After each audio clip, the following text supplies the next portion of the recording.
Hi, I'm Shez from One Bite More. Now the bean has told me that she wants cake. Chocolate cake.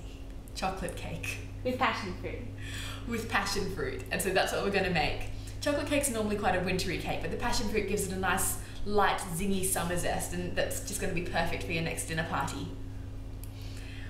We're going to start by getting 1 3/4 cups of flour, sticking that in a bowl, and that's self-raising flour. We've got also 1 cup of sugar, straight in, and a cup of cocoa powder. Trying not to get it on myself.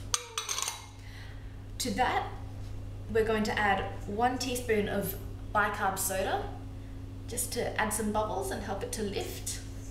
And we are going to stir that together a little bit, just so it combines, before adding 2 eggs.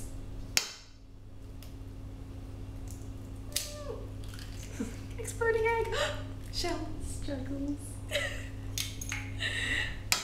Another egg. 1/4 cup of vegetable oil. And last but not least, we're going to add 3/4 cup of natural yogurt. Now try to use natural yogurt instead of your processed stuff, because it'll give it a really, really nice, slightly sour tinge. And the bacteria will also help the cake to bubble up and become nice and light.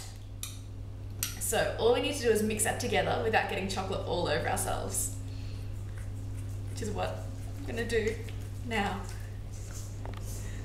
So I forgot to add 3/4 cup of milk before, and I kind of snuck it into the batter while you weren't looking. But then I mixed it together and the batter ended up looking a lot like this. So you can see it's nice and goopy, and if you shake it, it just kind of falls from the spatula rather than being particularly runny. I have 2 cake tins here that I've greased with some butter and just stuck some baking paper in, and that'll just help the cake to bake without sticking. I've got my oven heated up to 180 degrees, so that's the noise you can hear in the background. And I'm just going to try and separate this mixture between the 2 bits, the 2 cake tins, without dropping any.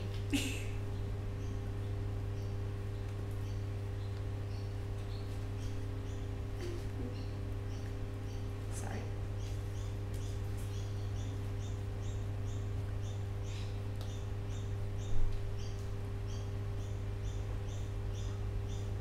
I'm making such a mess today.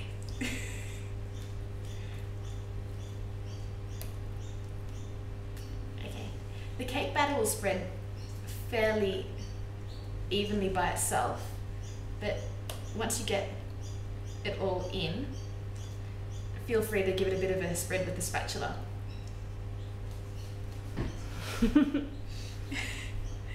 Score. Just to even it out a little bit. The bean's going nuts on the cake bowl at the moment. Okay, so there are our 2 cakes. We are going to pop them in a 180 degree oven for about half an hour. We'll check them at that point, just to make sure that they're not overcooked. It's really yummy. And if not, we'll just bake it for an extra 10 minutes. But they should be done at about the half-hour mark. The cakes are out of the oven. It took about 35 minutes in total, but I just wanted to show you what greasing the pan really does for the cake. Now, take a look at this. All you need to do is flip it, lift the bottom off, and then because you've greased and also lined it, it peels right off and straight onto your cooling rack.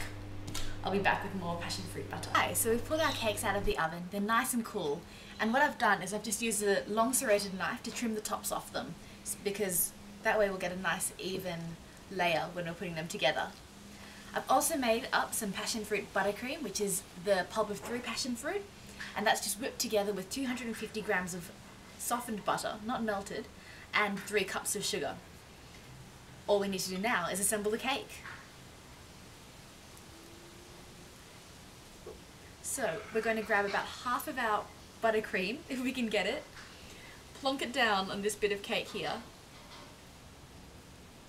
and we'll use our long serrated knife to help us even it all out. about do it. Check out the colour. Okay, we're just going to spread it nice and thick, almost all the way to the edge, not quite, because otherwise we're going to get a little bit too much ooze when we sandwich the cakes together.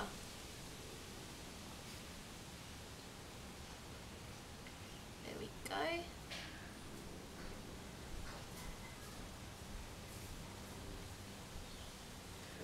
All that needs to happen now is to grab our second piece of cake, plonk it on the top,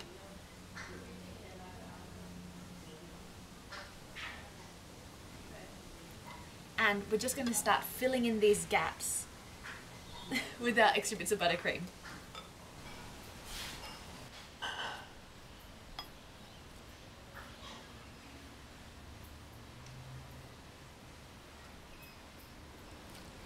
Now when you've filled in all the sides all the way around, grab the rest of your passion fruit buttercream, just dump it on the top, and we'll use that to ice the rest of the cake.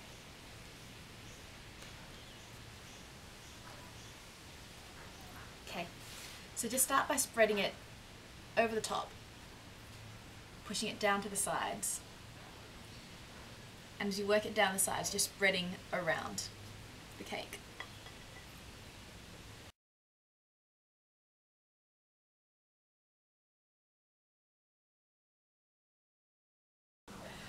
Once you've finished icing, you're done. And there we have it, the beans, chocolate and passion fruit cake.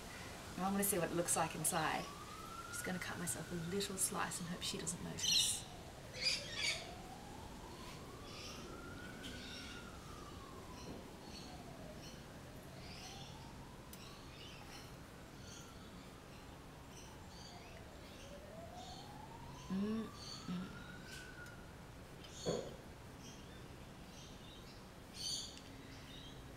There we go. Chocolate cake, passion fruit buttercream. The bean's gonna love this. See you next time.